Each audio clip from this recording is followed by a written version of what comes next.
மாமா மாமா எனக்கு ஒரு டவுட்டுமா. இந்த டீனேஜ்ல இருக்கிறவங்க எல்லாம் கோளாறுன்றாங்களே, அது ஏன் எங்களை பார்த்தா நான் கோளாறு மாதிரியா தெரியுது? டீனேஜ் எதுக்கு சொல்றான்னு ஃபர்ஸ்ட் தெரியுமா உனக்கு? டீனேஜ் 13 to 19, சரியா? எல்லாமே டீன்ல முடியுதா? அதுதான் டீனேஜ். டீனேஜ் பத்தி உனக்கு தமிழ்ல சொல்லட்டுமா இங்கிலீஷ்ல சொல்லட்டுமா? தாங்கள் தமிழிலே பறையும். 13 வயசுல பளிச்சுன்னு ஒரு அழகு வரும். அதுக்கப்புறம் தான் எல்லா பிரச்சனையும் கூடவே சேர்ந்து வர ஸ்டார்ட் ஆகும். 14 வயசுல பாக்கறதெல்லாம் அழகா தெரியும், பல்ல காமிக்கணும்னு தோணும். 15 வயசுல ஐம்புலன்களும் நம்மளால அடக்க முடியாம அமர்க்கலம் பண்ணும். 16 வயசுல பண்ணி கூட அழகா தான் தெரியுமா. இத நான் சொல்லல, எனக்கு முன்னாடியே யாரோ சொல்லி வச்சுட்டு போயிருக்காங்க.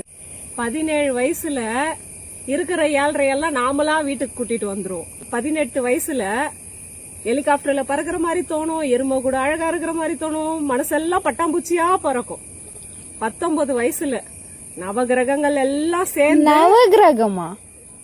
நவகிரகம்னா வேற எதுவும் இல்ல, அம்மா அப்பா தம்பி தங்கச்சி தாத்தா பாட்டி சித்தப்பா பெரியப்பான்னு எல்லாம் சேர்ந்து நீ போற வழி சரியில்லை, நீ பண்ற வேலை சரியில்லைன்னு உனக்கு என்னதான் அட்வைஸா பண்ணாலும் நீங்க சொல்ற பதில் ஏன் காது கேட்காது. அது மட்டும்தான். ஓகேவா? இவ்ளோ பிரச்சனைல இருந்து வெளியே வரதுக்கு ஒரு வழி இருக்கணும்ல? வழி இருக்குது, ஆனா நம்மளுக்கு தான் நல்ல வழி கண்ணுக்கே தெரியாது இல்ல.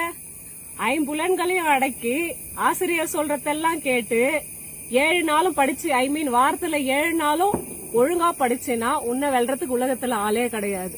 8 திசையில இருந்து உனக்கு ஆப்பர்ச்சுனிட்டி தேடி வரும். 9 கிரகங்களும் அதுக்கு ஹெல்ப் பண்ணும். 20வது வயசுல இமயமலை மாதிரி உயர்ந்து நிக்கிறதுக்கான சான்சஸ் நிறையவே இருக்கு.